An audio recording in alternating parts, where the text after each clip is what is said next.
Michael Dervin se tenait à la fenêtre de son bureau au 7e étage, observant la rue animée en contrebas. La pluie d'automne brouillait les contours des passants, les transformant en silhouettes sombres pressées par leurs obligations. À 42 ans, il avait l'impression que les derniers mois lui en avaient ajouté 10 de plus. Des mèches de cheveux grisonnants commençaient à apparaître sur ses tempes, et des rides profondes se creusaient autour de ses yeux, témoins de nuits sans sommeil. Son empire de construction, bâti pendant 20 ans, s'effondrait sous ses yeux. Les contrats étaient résiliés un à un, ses partenaires se détournaient, et les banques exigeaient le remboursement de prêts. Tout cela à cause d'une seule tragédie, la maladie de sa fille de 8 ans, Camille, qui se battait contre un mal mystérieux dans la chambre voisine. La maladie avait commencé 1 an plus tôt. Au début, Camille se fatiguait rapidement, puis des maux de tête avaient commencé, et finalement, elle avait perdu la capacité de marcher seule. Les médecins restaient perplexes. Les analyses révélaient des résultats étranges, ne correspondant à aucune pathologie connue. Michael avait emmené sa fille dans les meilleures cliniques de Paris, d'Allemagne et de Suisse. L'argent s'écoulait à flots, mais les résultats demeuraient absents. « Papa » appela une voix faible depuis la chambre d'enfant. Michael se précipita vers sa fille. Camille était allongée sur son lit, entourée d'appareils médicaux. Ses cheveux châtains, jadis épais, étaient éparpillés, et sa peau avait pris une teinte maladive. Pourtant, ses yeux marrons qu'elle avait hérités de sa mère, brillaient encore d'une lueur vive. « Qu'est-ce qu'il y a, mon soleil » demanda-t-il en s'asseyant au bord du lit, prenant sa petite main dans la sienne. « J'ai rêvé de maman. » Elle parlait dans cette langue étrange, comme celle que tu me montrais sur les vidéos quand j'étais petite. Le cœur de Michael se serra à ces mots. Sa femme, Yuki, était décédée en lui donnant la vie. Camille ne l'avait vue qu'en photo et en vidéo, mais parfois, dans ses rêves, elle prononçait des mots japonais qu'elle avait entendus. Elle a dit que tout irait bien bientôt, et qu'une fille viendrait nous aider. Quelle fille ? S'étonna Michael. Je ne sais pas. Mais maman a dit qu'elle avait des mains douces et qu'elle parlait sa langue. Michael caressa la tête de sa fille.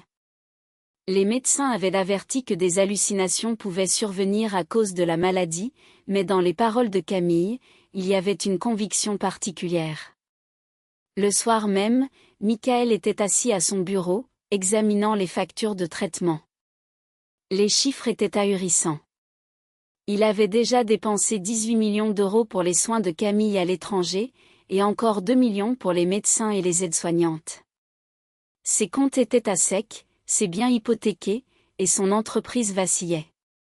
Un coup à la porte interrompit ses sombres réflexions.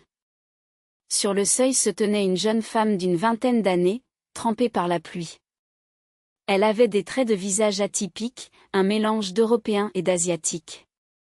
Ses longs cheveux noirs collaient à son visage, et dans ses grands yeux sombres brillait une détermination. « Excusez-moi, dit-elle doucement. J'ai vu l'annonce pour une aide-soignante pour enfants.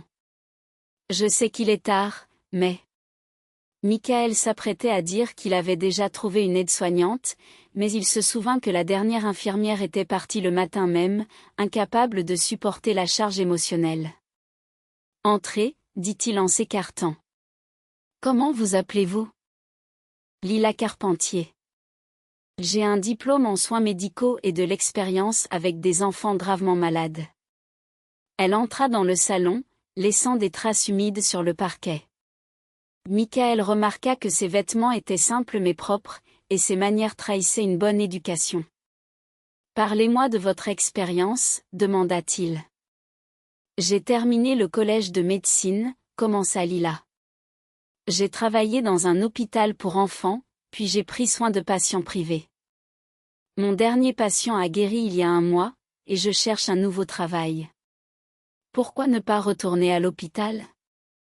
Lila marqua une pause, cherchant ses mots. « J'aime le travail individuel. Quand on se consacre entièrement à un enfant, le résultat est toujours meilleur. » Michael hocha la tête. Dans ses paroles, il percevait une vérité qu'il avait comprise au fil de ses visites chez les médecins. Je vous préviens tout de suite, le cas est compliqué. Les médecins ne peuvent pas poser de diagnostic précis. Un soin constant est nécessaire. Je suis prête, répondit Lila sans hésitation. Et je peux payer seulement 1 000 € par mois. Je sais que c'est peu pour ce travail, mais je suis d'accord. Elle l'interrompit. Michael fut surpris. D'habitude, les aides-soignantes négociaient, exigeaient des avances et des conditions supplémentaires. Cette fille était différente. « Puis-je voir l'enfant » demanda-t-elle. Ils se dirigèrent vers la chambre. Camille dormait, sa respiration irrégulière. Lila s'approcha du lit et commença à parler doucement en japonais. Michael ne comprenait pas un mot, mais la voix de la jeune femme était étonnamment mélodieuse et apaisante. Soudain, Camille ouvrit les yeux et regarda Lila. Son visage s'illumina d'un faible sourire. « Tu es la fille dont parlait maman » murmura-t-elle. Lila s'assit près du lit et prit la main de Camille dans la sienne. « Je suis venue t'aider, petite » dit-elle en russe, mais avec un léger accent. « Papa » Camille se tourna vers son père. « Est-ce qu'elle peut rester ?» Michael regarda sa fille, puis Lila. Quelque chose dans cette scène lui semblait familier, comme s'il l'avait déjà vue dans un rêve. « D'accord, » dit-il. « Lila reste. » Cette nuit-là, pour la première fois depuis des mois, Camille dormit paisiblement. Lila s'installa dans un fauteuil près du lit d'enfant et commença à lire des diagnostics médicaux et des documents sur le traitement de Camille. Michael jeta plusieurs fois un coup d'œil et vit à quel point la nouvelle aide-soignante surveillait attentivement l'état de sa fille. Le lendemain matin, Lila connaissait déjà par cœur le rythme quotidien de Camille. Elle manipulait habilement les appareils médicaux, connaissait tous les médicaments et leur dosage. Mais surtout, elle avait trouvé un terrain d'entente avec la fillette. Au petit déjeuner, Camille mangea enfin toute sa portion de bouillie. Lila m'a raconté un conte japonais sur la princesse Sakura, expliqua-t-elle à son père. Tu veux qu'elle te le raconte aussi ? Michael regarda l'aide-soignante avec curiosité. Vous parlez japonais ? Mon père était diplomate au Japon, expliqua Lila. Ma mère était japonaise. J'ai grandi bilingue. Et pourquoi alors le nom Carpentier ? C'est le nom de mon père. Ma mère est décédée quand j'avais 15 ans, et mon père s'est remarié. Une ancienne douleur résonnait dans la voix de Lila. Michael comprit qu'elle avait aussi un passé difficile. Désolé, je ne voulais pas vous interroger sur votre vie personnelle. Ce n'est rien. Tout le monde a un passé. La journée se déroula calmement. Lila s'avéra non seulement être une excellente infirmière, mais aussi une psychologue talentueuse. Elle réussit à distraire Camille de sa douleur en lui racontant des histoires sur le Japon, en lui montrant comment faire des origamis et en lui enseignant des mots japonais simples. Le soir, lorsque Camille s'endormit, Michael invita Lila à la cuisine pour prendre un thé. « Merci, » dit-il. « Je n'ai pas vu ma fille aussi vivante depuis longtemps. C'est une fille très intelligente et forte. Ses enfants guérissent toujours. Les médecins ne sont pas si optimistes. Et vous croyez au miracle, Michael ? » Lila le regarda sérieusement. « Je n'y croyais pas avant. Mais maintenant, c'est le seul espoir qui me reste. Alors, cela arrivera sûrement. L'important est de ne pas abandonner. » Michael étudia son visage sous la douce lumière de la lampe de bureau. Dans les traits de Lila, il y avait quelque chose de familier, quelque chose qui faisait battre son cœur plus vite. Peut-être étaient-ce ses yeux, aussi sombres et profonds que ceux de sa défunte épouse. « Parlez-moi de Camille » demanda Lila. « Comment était-elle avant la maladie ?» Michael se mit à parler avec plaisir de sa fille, de son amour pour le dessin, de son rêve de devenir artiste, de ses rires face à ses tentatives maladroites de lui tresser les cheveux. Lila l'écoutait attentivement, posant parfois des questions. Et la maman de Camille, demanda-t-elle prudemment. Michael se tut. Il parlait rarement de Yuki. C'était trop douloureux. Yuki était une femme incroyable, commença-t-il enfin. Nous nous sommes rencontrés à Tokyo il y a 10 ans. Je suis allé là-bas pour affaires, et elle travaillait comme traductrice. Ce fut un coup de foudre. Nous nous sommes mariés 3 mois plus tard. Elle était heureuse en Russie. Je pense que oui. Bien qu'il me semble parfois qu'elle s'ennuyait de chez elle. Elle passait beaucoup de temps dans le jardin japonais que nous avions aménagé dans notre cour.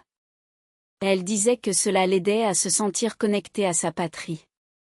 Et ses proches sont restés au Japon? Oui, mais nous ne communiquions presque pas. La barrière de la langue, vous savez? Yuki avait toujours l'intention de m'apprendre le japonais, mais nous n'avions pas le temps. Et après sa mort, je n'ai pas vu l'intérêt d'apprendre la langue. Lila hocha la tête avec compréhension. Peut-être aurait-il fallu contacter sa famille? Leur parler de Camille? Pourquoi faire? Ils ne sont même pas venus aux funérailles. Ils n'approuvaient probablement pas notre mariage ou ne savaient tout simplement pas comment aider dans le chagrin, rétorqua doucement Michael. Il haussait les épaules. Le sujet des parents japonais était clos pour lui. Une semaine passa. L'état de Camille ne s'améliorait pas, mais il ne se détériorait pas non plus. Lila était une aide-soignante idéale, attentive, patiente et professionnelle. Elle savait allier soins médicaux et soutien psychologique, trouvant un moyen d'approcher les caprices d'un enfant malade, inventant des divertissements qui ne nécessitaient pas d'efforts physiques. Mais surtout, elle avait redonné à Camille l'envie de vivre. La fillette attendait avec impatience de nouvelles histoires japonaises, apprenait des mots, essayait de plier des origamis avec ses doigts tremblants.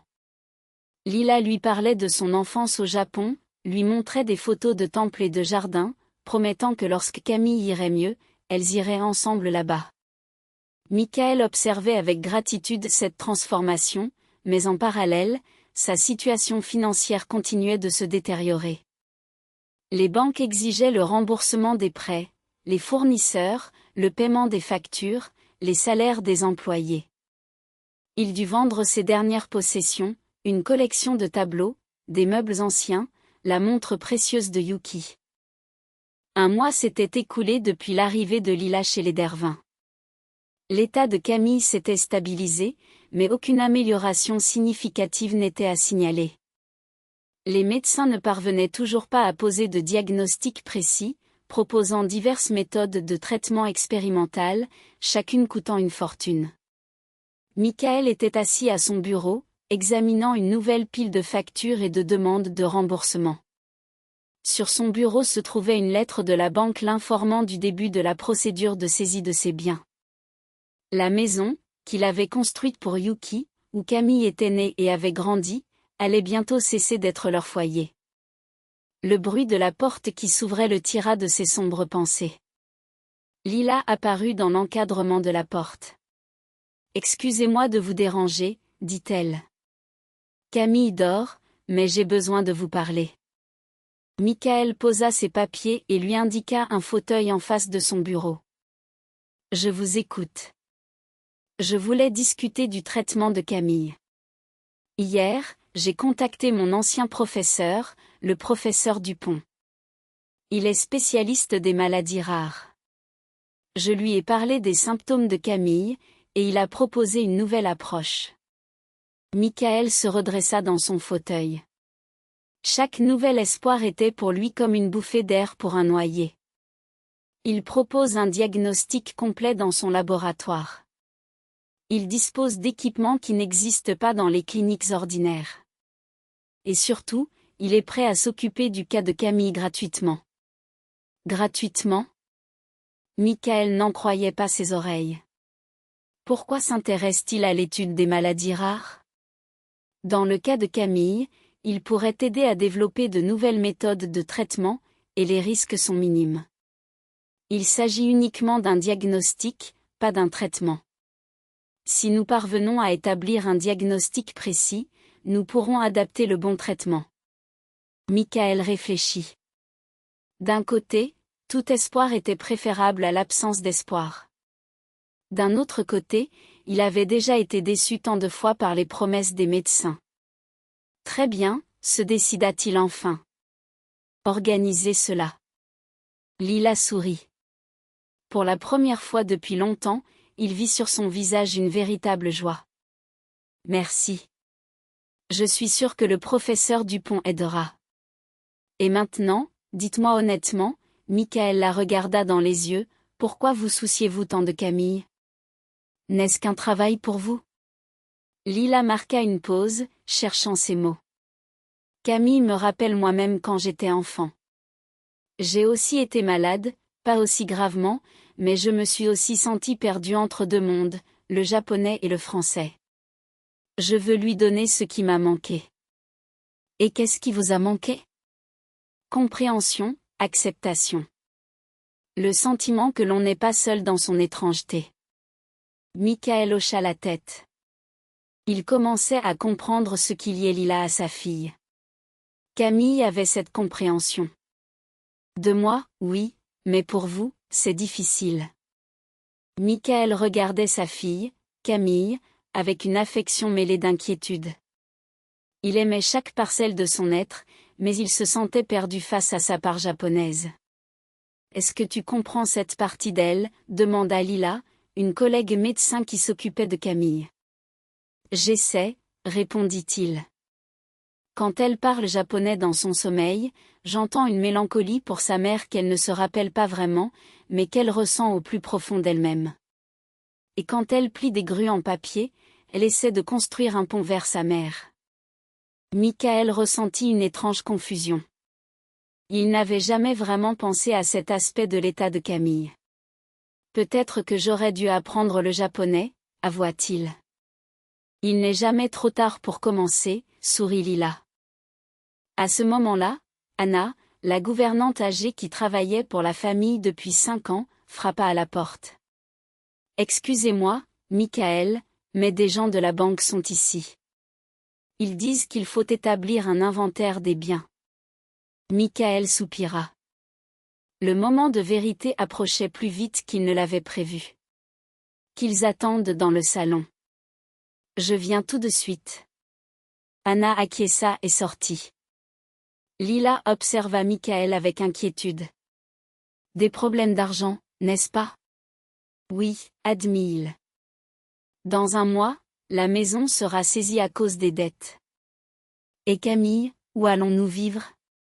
Nous pourrions louer un appartement ou déménager chez ma sœur en banlieue, mais un changement d'environnement pourrait aggraver son état. Je n'ai pas le choix, Lila. Tout notre argent a été dépensé pour son traitement. Mon entreprise s'est effondrée. Je suis profondément endettée en essayant de trouver un remède pour ma fille.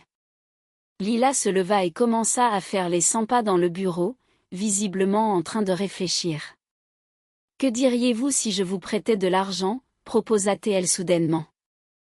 Michael fut surpris. Vous avez de telles sommes? Pas autant que vous en avez besoin. Mais cela pourrait peut-être vous donner un peu de temps. Merci pour l'offre, mais je ne peux pas accepter votre argent. Ce serait contraire à l'éthique. Pourquoi? Je travaille ici. J'ai aussi besoin d'un endroit où vivre. Michael secoua la tête. Non, je ne vais pas emprunter de l'argent à une femme qui travaille déjà pour moi. Lila voulut répliquer, mais il leva la main pour mettre fin à la conversation. Allez voir Camille, je vais m'occuper des gens de la banque. La discussion avec les représentants de la banque fut encore plus désagréable que ce que Michael avait anticipé. Dans 1 mois, la maison serait mise aux enchères, et la famille devrait partir. Toutes les tentatives de négocier un plan de paiement ou un report avaient été rejetées. Le soir, alors que Camille dormait, Michael invita à nouveau Lila dans la cuisine. Il avait besoin de parler à quelqu'un qui comprenait la gravité de la situation. « Quelles sont les nouvelles du professeur Dupont ?» demanda-t-il en se servant une tasse de thé. J'ai pris rendez-vous pour la semaine prochaine. Il a examiné les dossiers médicaux de Camille et est intrigué par son cas. C'est déjà ça de positif, murmura-t-il. Ils restèrent silencieux un moment, chacun perdu dans ses pensées. Finalement, Lila reprit la parole. Michael, que savez-vous de la famille de votre défunte épouse? Pas grand-chose, admit-il. Yuki m'a dit qu'elle avait un frère aîné et une tante qui vivent à Kyoto et qui travaillent dans le domaine de l'art. Et avez-vous des documents d'elle?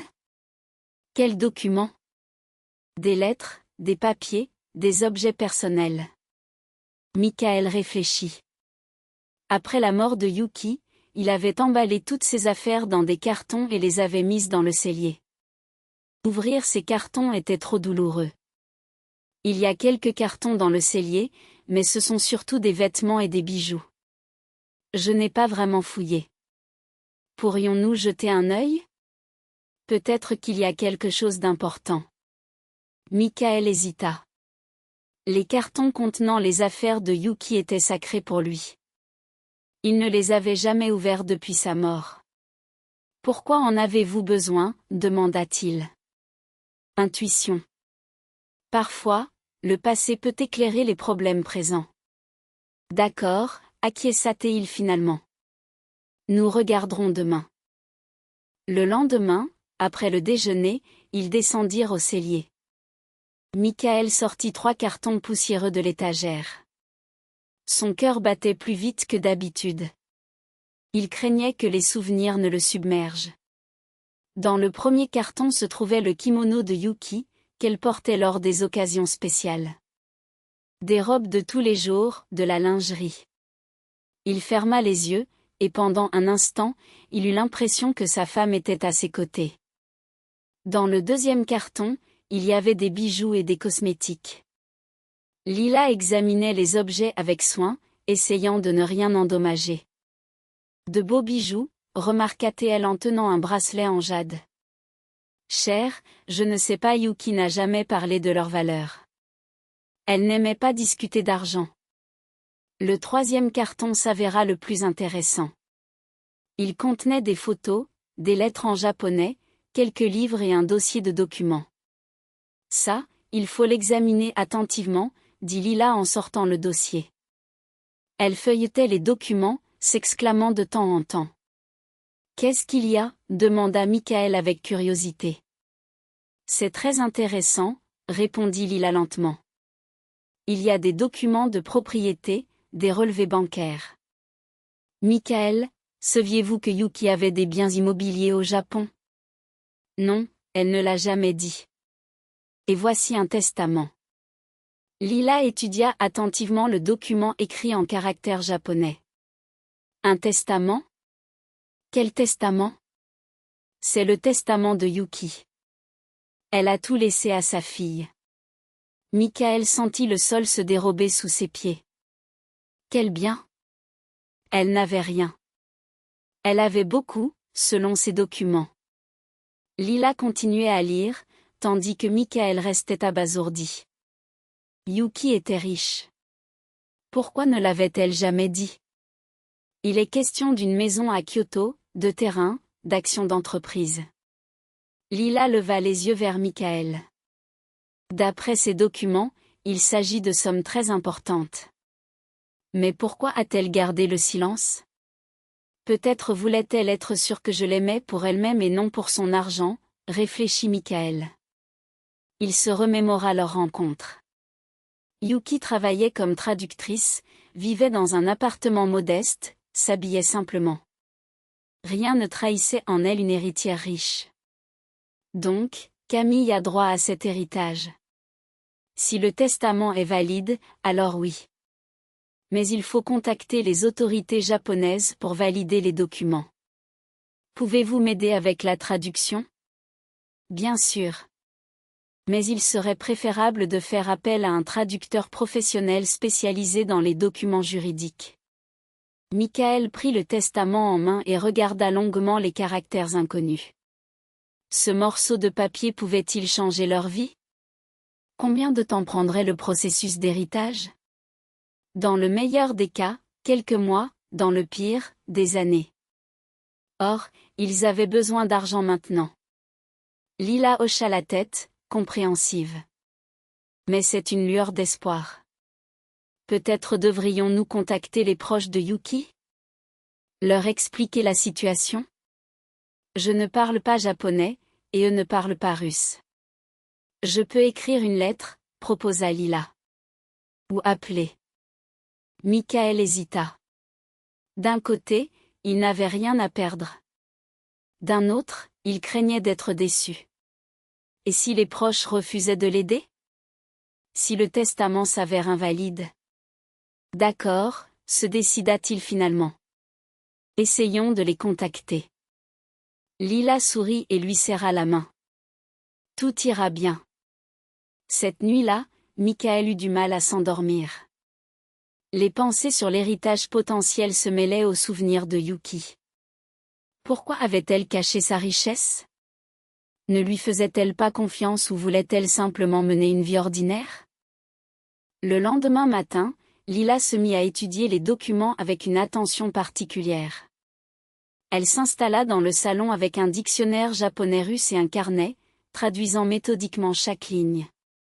Camille était allongée sur le canapé à côté, examinant des photos de sa mère.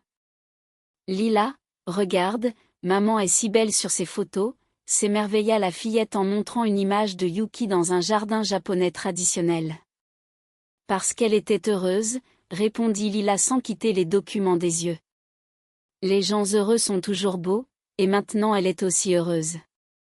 Lila leva les yeux des papiers et regarda la fillette. Je pense que oui, mais elle s'inquiète pour toi. Elle veut que tu guérisses. Alors pourquoi elle ne nous aide pas? Maman peut tout faire. La question innocente de Camille était chargée d'une telle foi et d'un tel espoir que Lila en eut la gorge nouée. Peut-être qu'elle aide déjà. Nous ne le comprenons simplement pas encore. Camille acquiesça et replongea dans les photos. Michael entra dans le salon, le téléphone à la main. Son visage était sombre. J'ai eu un appel de la banque. Les enchères pour la maison sont fixées à la semaine prochaine. Lila soupira et posa les documents. J'ai terminé la traduction des principaux papiers. Quelles sont les bonnes et les mauvaises nouvelles? Commencez par les bonnes. Yuki a légué une somme considérable à son premier enfant. Elle a rédigé le testament alors qu'elle était enceinte. Elle a fait une échographie et savait qu'elle attendait une fille. En cas de décès, elle a tout laissé à elle, la maison à Kyoto, des terrains dans un quartier prisé, des actions de plusieurs entreprises. Environ 15 millions de dollars, selon les estimations. Michael resta sans voix, abasourdi. Et les mauvaises nouvelles? L'héritage ne peut être obtenu qu'avec une présence physique au Japon. Il faut prouver la parenté et passer par toutes les formalités. Et surtout, il faut un tuteur pour représenter les intérêts de Camille jusqu'à sa majorité. Donc, je dois aller au Japon? Oui. Et plus tôt sera le mieux. Il y a une mention sur la prescription pour certains documents. Michael s'affaissa dans un fauteuil. Un voyage au Japon dans sa situation financière actuelle semblait irréel. Je n'ai même pas d'argent pour les billets. Que diriez-vous de vendre quelques objets? Il regarda autour de lui. Presque tout ce qui avait de la valeur avait déjà été vendu. Il ne restait que l'anneau de mariage de Yuki et quelques bijoux. Mais c'était la dernière chose qui le liait à elle. Lila se leva et s'approcha de lui. Michael, pensez à Camille. Yuki a laissé cet héritage pour elle. Peut-être est-il temps de profiter de son dernier cadeau. Mais même si je vends les bijoux, l'argent ne suffira qu'à couvrir le voyage. Et où vivre au Japon? Comment gérer les documents sans parler la langue? Je viendrai avec vous, dit soudainement Lila. Michael la regarda avec étonnement. Vous? Oui, je parle la langue. J'ai des contacts au Japon. Mon père a travaillé à l'ambassade, et certains de ses collègues y sont encore. Mais pourquoi voulez-vous nous aider? Lila regarda Camille, qui s'était endormie sur le canapé, tenant une photo de sa mère. Parce que je comprends ce que c'est que d'être entre deux mondes. Et parce que je crois que tout cela n'est pas un hasard. Ma rencontre avec vous, ces documents, c'est le destin. Et votre travail? La vie. Quel travail? Demanda-t-il avec un sourire triste. Je suis tout aussi perdu que vous. J'ai aussi besoin d'un nouveau départ. Michael resta silencieux un moment, réfléchissant à sa proposition.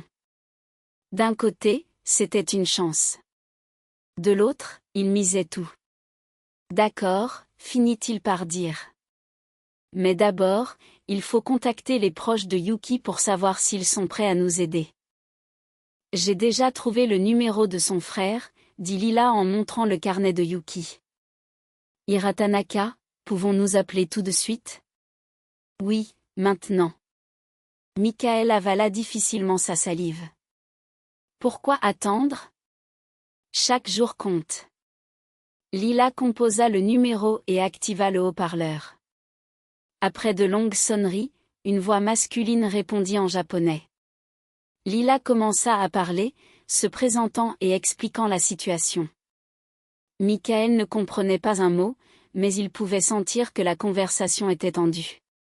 Enfin, Lila termina l'appel et se tourna vers Michael. Ira se souvient de vous. Il a dit qu'il était désolé pour la mort de sa sœur et qu'il n'avait pas gardé contact. Et quoi d'autre? Il est prêt à aider pour l'héritage. De plus, il vous invite à rester chez lui à Kyoto. Vraiment? Oui. Mais il y a une condition. Laquelle? Il veut voir Camille. C'est sa seule nièce. Michael réfléchit. Emmener un enfant malade au Japon était risqué. Quelle aide médicale pourrait-elle y recevoir? Ira avait dit qu'il y avait d'excellents hôpitaux pour enfants à Kyoto. Il pouvait organiser des consultations avec les meilleurs médecins. Donc, nous devons y aller tous ensemble. Il semble que oui. À ce moment-là, Camille se réveilla et s'étira. Papa, de quoi parlez-vous? Michael s'assit à côté d'elle. Nous discutons de la possibilité d'un voyage au Japon, chez la famille de maman. Les yeux de Camille s'illuminèrent. Au Japon, chez la famille de maman? Oui, mais ce sera un voyage difficile. Je veux y aller, s'exclama-t-elle. J'ai toujours rêvé de voir le pays de maman. La décision fut prise. Michael vendit l'anneau de mariage de Yuki et ses bijoux les plus précieux. Son cœur se déchira, mais il n'y avait pas d'autre choix. L'argent de la vente couvrait à peine les frais des billets et des documents. Une semaine plus tard, il prenait l'avion pour Tokyo. Katia était allongée dans un fauteuil médical, son regard fatigué mais curieux. Larissa, assise à ses côtés, lui lisait des contes japonais, tandis que Michael, le regard perdu dans le hublot, réfléchissait à ce qui les attendait. Papa, appela Katia, maman voit qu'on vole vers chez elle, n'est-ce pas? Bien sûr qu'elle le voit, répondit Michael, bien qu'il ne soit pas sûr de rien. Il lui prit la main, son cœur lourd de souvenirs. Oui, Yuki serait certainement heureuse. Enfin, leurs deux familles allaient se rencontrer. À leur arrivée à l'aéroport de Tokyo, un tumulte de sons, d'odeurs et de visages inconnus les accueillit. Michael poussait Katia dans un fauteuil roulant, la fillette trop faible pour marcher. Larissa, parlant couramment japonais, interagissait avec le personnel de l'aéroport avec aisance. À la sortie, un homme d'une cinquantaine d'années, vêtu d'un costume sombre, les attendait. Michael reconnut immédiatement les traits familiaux de Yuki, ses yeux sombres, son visage fin, ses gestes délicats. Ira-san, s'exclama Larissa. L'homme hocha la tête et s'inclina respectueusement. Son regard se posa sur Katia, et son visage s'adoucit. Katia-chan, dit-il en japonais, tendant les bras vers elle. Katia ne montra aucune peur, au contraire, elle s'approcha de son oncle et murmura quelques mots en japonais. Ira sourit pour la première fois depuis leur rencontre. Sur le chemin vers Kyoto, Ira parla de la famille Tanaka, tandis que Larissa traduisait pour Michael. Ils possédaient une maison traditionnelle dans un quartier historique de Kyoto, transmise de génération en génération depuis 300 ans.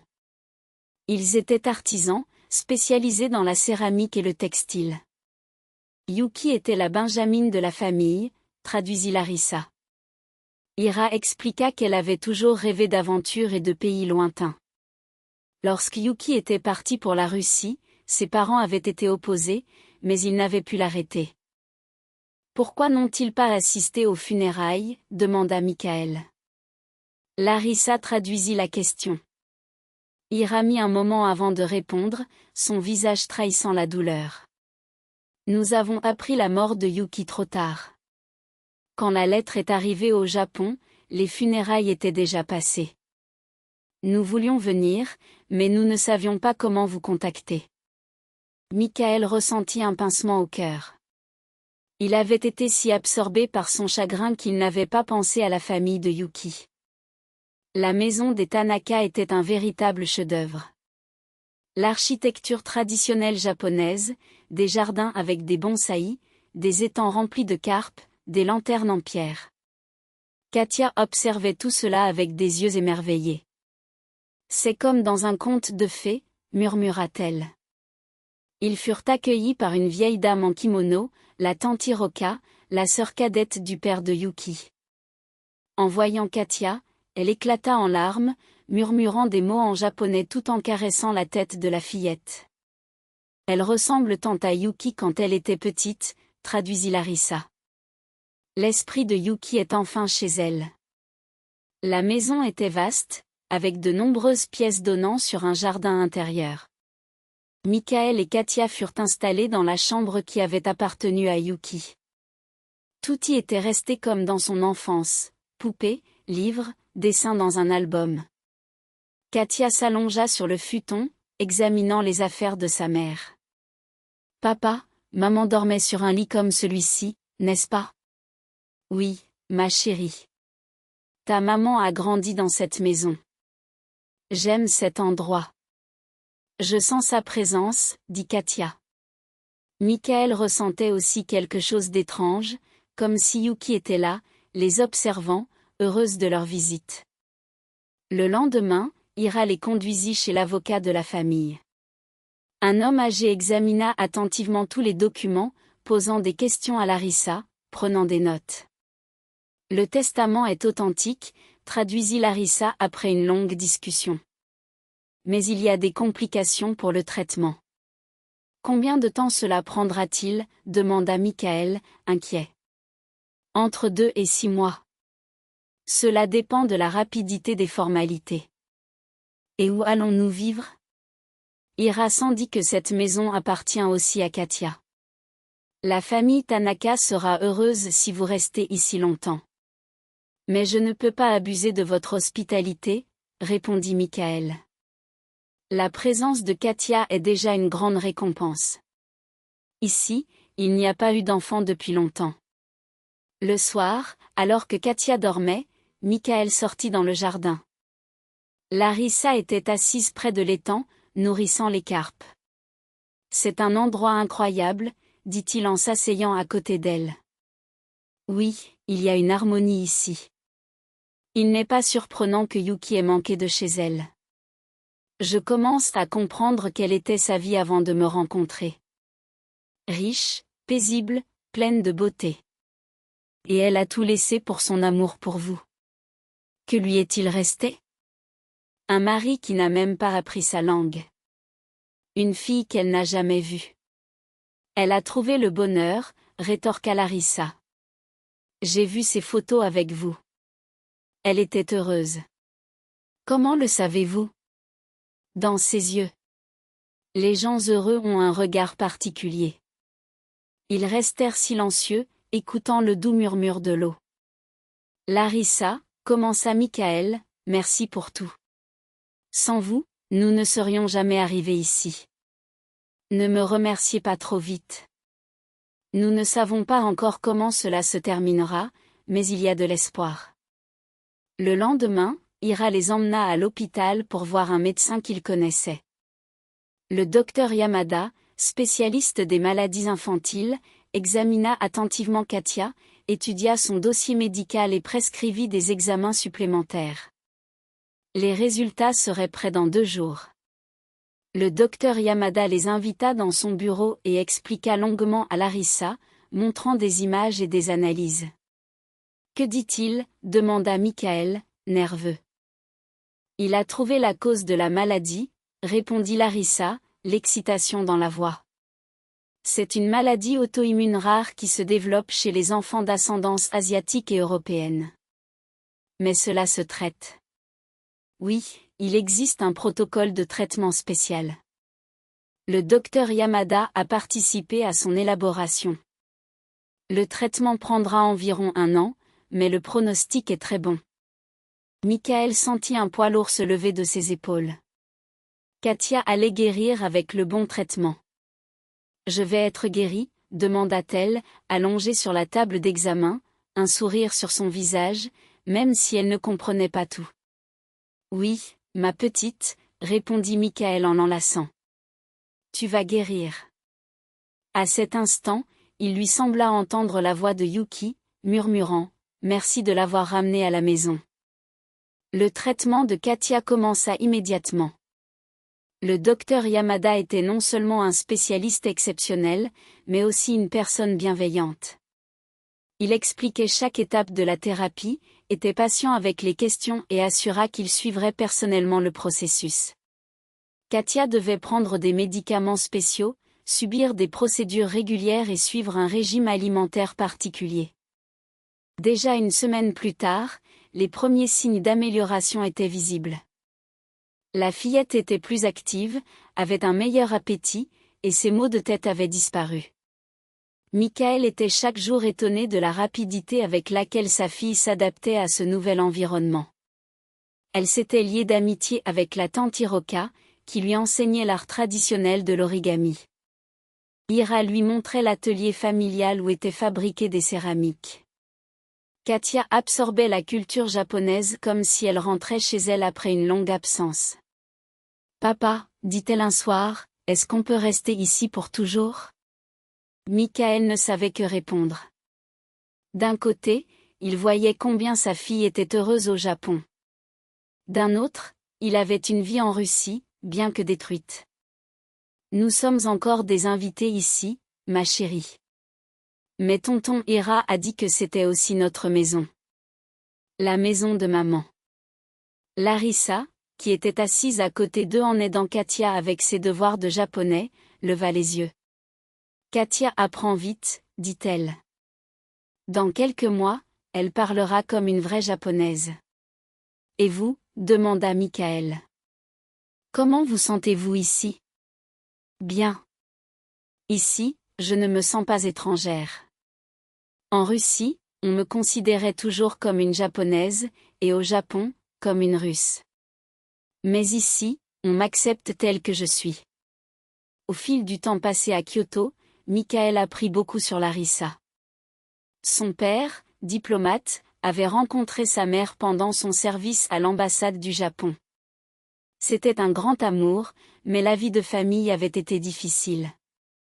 Sa mère avait eu du mal à s'adapter à la vie en Russie, se languissant de son pays, tombant souvent malade. Lorsque Larissa avait 15 ans, sa mère était morte du cancer. Son père s'était remarié 1 an plus tard avec une femme russe qui n'avait pas accepté sa belle-fille. Larissa avait donc grandi seule, tiraillée entre 2 cultures, sans appartenir complètement à aucune. « Je comprends maintenant pourquoi vous vous êtes tant attachée à Katia, » dit Michael. « Vous avez des histoires similaires. » « Oui, mais Katia a plus de chance. Elle a un père aimant et la possibilité de découvrir les 2 facettes de son identité. » Entre-temps, les affaires liées à l'héritage avançaient lentement mais sûrement. L'avocat faisait un rapport chaque semaine sur les progrès. Les documents étaient vérifiés, confirmés et certifiés par diverses instances. Michael découvrit des détails étonnants sur l'héritage de Yuki. Sa famille possédait non seulement des biens immobiliers, mais aussi des parts dans plusieurs entreprises prospères. Yuki avait hérité de la fortune de ses parents, mais elle n'en avait jamais profité, préférant vivre de ses propres moyens. Pourquoi ne m'a-t-elle jamais parlé de cela, se demandait Michael. Peut-être voulait-elle être sûre de tes sentiments, supposa Larissa. La richesse complique parfois la compréhension des sentiments. Mais nous étions mariés. Elle aurait pu me faire confiance. La confiance est une chose complexe. Peut-être qu'elle n'avait simplement pas l'habitude de parler d'argent. Dans la culture japonaise, c'est considéré comme impoli. Hira confirma cette version.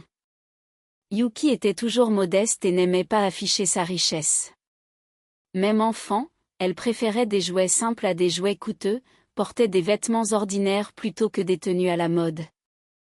Elle voulait être aimée pour son caractère, pas pour son argent, expliqua Hira à travers Larissa. 2 mois passèrent. L'état de Katia s'améliorait considérablement. Elle pouvait déjà marcher sur de courtes distances, jouer avec d'autres enfants que la tante Hiroka amenait chez eux. La fillette s'épanouissait, devenant vive et active. Michael changeait aussi. Le stress et la tension des derniers mois s'évanouissaient. Il commença à apprendre le japonais avec Larissa, s'intéressant à la culture locale, aidant Hira dans l'atelier. Vous pourriez devenir un bon artisan, dit un jour Hira, observant Michael façonner une vase en argile. Vous avez un bon sens du matériau. Quand j'étais enfant, je rêvais de devenir artiste, avoua Michael. Mais mon père a insisté pour que je prenne une formation économique. Et maintenant, que voulez-vous faire? Michael réfléchit. Son entreprise de construction en Russie était en ruine. Il n'avait rien à quoi retourner. Mais que faire ensuite? Je ne sais pas, répondit-il honnêtement. Tout dépend de la façon dont la question de l'héritage se résoudra. Et si cela se résout positivement, alors j'aurai un choix. Pour la première fois de ma vie, un vrai choix. Le soir même, la famille se rassembla dans la salle principale de la maison pour une cérémonie traditionnelle du thé. Katia était assise entre sa tante Hiroka et son oncle Hira, bavardant en japonais et riant. Larissa traduisait les blagues et les histoires. Michael observait cette scène et comprenait qu'ils avaient trouvé ce qu'ils cherchaient. Pas seulement de l'argent pour le traitement de sa fille, mais aussi une famille, une maison, la paix. Ici, Katia n'était pas une enfant malade, mais une nièce bien-aimée. Ici, Larissa n'était pas une aide-soignante, mais une partie de la famille. Ici, il pouvait commencer une nouvelle vie. Larissa se tourna vers Michael. Yuki était une femme sage. Elle savait ce qu'elle faisait en laissant un testament en japonais. Comment cela se comprend-il? Elle voulait que vous veniez ici, que Katia découvre ses racines, que vous compreniez quelle était sa vie avant de vous rencontrer. Pensez-vous qu'elle avait tout cela prévu? Elle ne l'a pas planifié, mais elle a intuitivement senti que c'était ce qu'il fallait faire. À ce moment-là, Katia s'approcha d'eux. Papa, Larissa, tonton Hira veut nous montrer quelque chose d'important. Quelque chose sur maman. Hira les conduisit dans une pièce qui servait d'archive familiale. Ici se trouvaient des documents, des photos, des souvenirs de plusieurs générations des Tanaka. Il sortit une vieille boîte en bois et l'ouvrit. À l'intérieur se trouvaient des lettres, des photos et le journal de Yuki. Hira dit que cela appartient maintenant à Katia, traduisit Larissa. Mais il voulait montrer une entrée particulière du journal. Hira ouvrit le journal à une page précise et commença à lire en japonais. Larissa traduisit, aujourd'hui, j'ai rencontré un homme incroyable. Abonnez-vous à la chaîne de nombreux